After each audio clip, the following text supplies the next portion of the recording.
What happened in Venezuela forces us to confront a deeper issue, not about one raid or one president, but about how power is now exercised in Washington. Formally, the Constitution is clear. Congress declares war. The president commands the military. But in practice, that line has been blurring for decades. And in this case, it almost disappeared. A U.S. operation used military force, captured a foreign leader, and triggered international consequences. Yet it was framed not as war, but as enforcement. Not as a military campaign, but as an arrest. That distinction matters, because once an act of force is redefined as law enforcement, congressional oversight suddenly looks optional. Republican leaders largely accepted this logic. Some argued lawmakers can't be trusted with sensitive information. Others claimed the law already allows the president to act first and explain later. The result is a quiet consensus. Speed over deliberation, secrecy over accountability. This isn't chaos. It's a system adapting in ways that favor the executive. To understand how we arrived here, we need to step back. Far back into history, precedent, and the long evolution of presidential power. To see why this feels familiar, we have to remember that this tension is not new. It is cyclical. After Vietnam, Congress tried to reclaim its authority. The War Powers Resolution of 1973 was designed as a guardrail, forcing presidents to consult lawmakers before and after military action. On paper, it rebalanced power. In reality, it created gray zones. Presidents learned to operate inside those gaps. Short deployments, limited objectives, actions framed as defensive, urgent, or exceptional. Over time, consultation became notification. Notification became optional. And urgency became the justification for everything. There is precedent for secrecy. The raid that killed Osama bin Laden was not disclosed in advance. But that mission was singular, tightly defined, and aimed at an imminent threat. What makes this moment different is the blend. Military force, law enforcement logic, and a foreign head of state captured to face an American courtroom. This is not a break from history. It is the evolution of it, and once systems evolve, they rarely reverse themselves. Which brings us to the first real stress test of this logic, when theory collided with reality. The stress test came quickly. Late Saturday, the operation became public, not through Congress, through statements from the president himself. The United States had used military force to seize Nicolas Maduro inside Venezuela. With casualties on the ground, suddenly what had been framed as a technical decision turned into a political shockwave. Some lawmakers were briefed, but only after it was over. Others, including senior committee chairs, were excluded entirely. They demanded answers, not about tactics, but about authority. Why were they kept in the dark? Why was Congress bypassed when a foreign leader was captured to stand trial in the United States? The administration's response revealed the fault line. This was not war, they said. It was an arrest. That explanation did more than justify secrecy. It rewrote the nature of the act itself. And here's the uncomfortable truth. If Congress accepts that logic once, it becomes easier to accept it again. If this moment feels confusing, pause and think about why. Because complexity is often how power moves without resistance. And as this crisis settled, something more important surfaced beneath it. A system-level mechanism that makes moments like this not the exception but the rule. Beneath the headlines, there is a mechanism at work, quiet, legal, and extremely effective. It begins with categorization. Label an action as war, and Congress must be involved. Label it as law enforcement, and the executive branch moves alone. This operation exploited that distinction. Although the U.S. military carried it out, the administration argued the force was used only to protect agents executing an arrest warrant, not to wage war, not to occupy territory, but to enforce the law. That framing unlocks presidential flexibility, it sidesteps advanced consultation. It narrows the relevance of the war powers resolution. And it shifts oversight from Congress to internal executive judgment. Emergency powers fill in the rest. Urgency becomes the reason details can't be shared. Secrecy becomes the justification for excluding lawmakers. And by the time Congress is briefed, the decision is already irreversible. What's most striking is how normalized this has become. Few Republicans publicly objected. Some even argued Congress is structurally incapable of handling sensitive information. That is not a legal argument. It is an institutional surrender. Because once lawmakers accept that logic, they are no longer checking power. They are validating it after the fact. And that raises an inevitable question. What happens when this mechanism is tested again under even greater pressure? The pressure came from a different direction, legality. Almost immediately, questions surfaced about whether this action crossed a constitutional line. Not from Democrats alone, but from within Trump's own party. Some Republican lawmakers initially expressed doubt. Was this truly within presidential authority? Did capturing a foreign leader inside his own country constitute an act of war? Then came the pivot, after private briefings. After phone calls with senior officials, the doubts softened, the justification was narrow but powerful.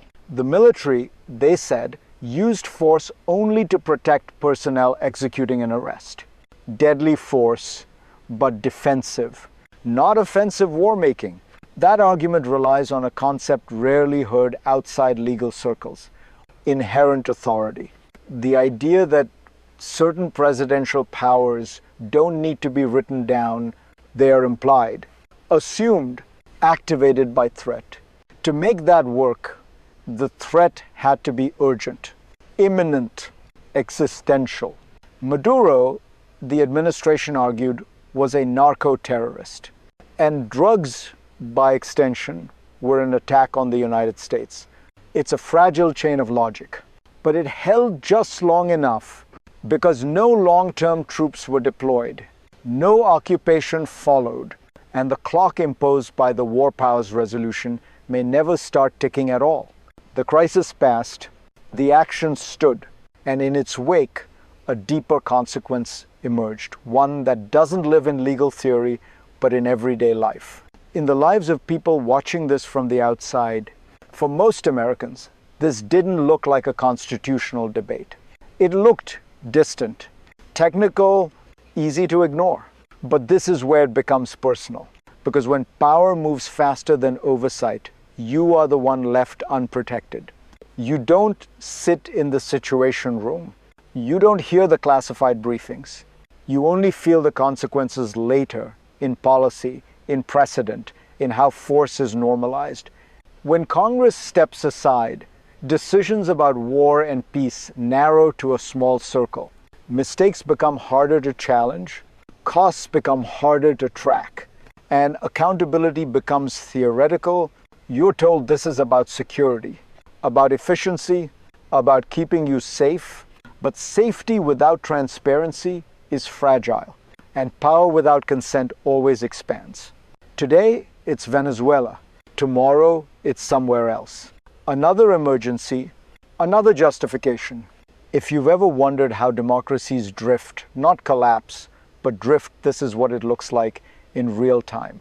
If this matters to you, don't just listen. Pay attention, share the question.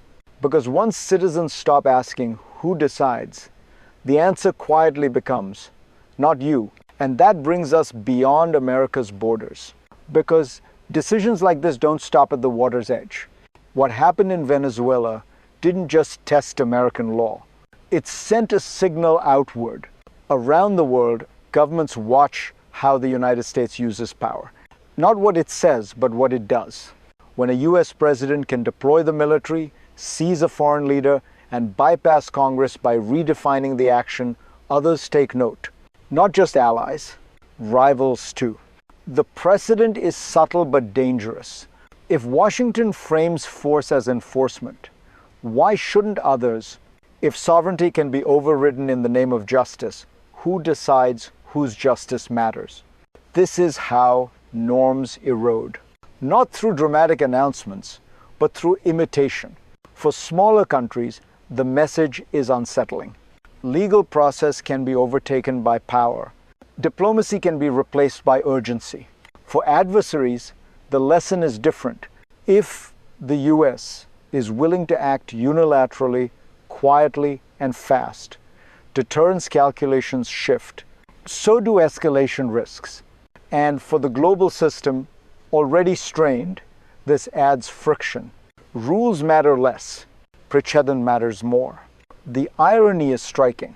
Actions taken to project strength can, over time, weaken the very order that made American power legitimate. And once that order frays, everyone must start planning for a future that looks far less predictable. Which leaves us with the question no system can avoid forever. What comes next?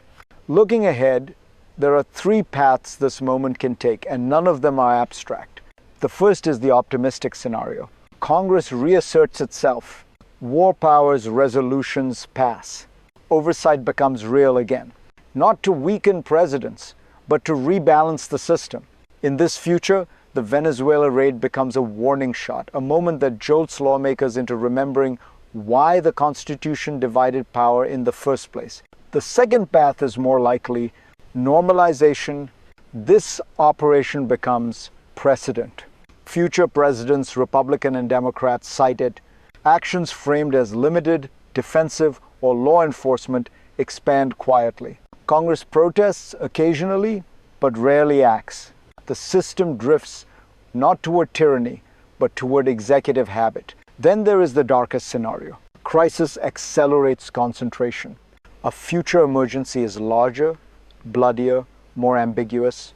The same logic is applied faster, broader, with less resistance. And by the time Congress tries to intervene, the machinery is already moving. Here's the uncomfortable truth. Systems don't usually break when people intend them to. They break when incentives reward speed over restraint. What happens next depends less on law than on will, on whether institutions choose friction over convenience. And that brings us to the final question, not about Trump or Venezuela, but about democracy itself. American democracy was never designed to be efficient. It was designed to be deliberate. The framers understood something we often forget. Speed feels powerful, but restraint is what protects freedom. What happened in Venezuela may be defended as legal. It may even be defended as necessary. But legality is not the same as legitimacy, and necessity is often in the eye of the powerful. The real story here is not one raid. It is a pattern, a Congress that hesitates, a presidency that advances, and a public that risks becoming accustomed to decisions made quietly, quickly, and far away from debate. This is how power consolidates in modern democracies, not through tanks in the streets, but through silence, through precedent, through relief that our side is in control. The question for you is not whether you support this president or the next one. It's whether you're comfortable with any president deciding alone. Because once the system changes, it rarely changes back. If this analysis helped you see the moment differently, stay with me. Share it. And keep asking the question that democracies survive on. Who decides and who no longer does? The answer to that will define what comes next.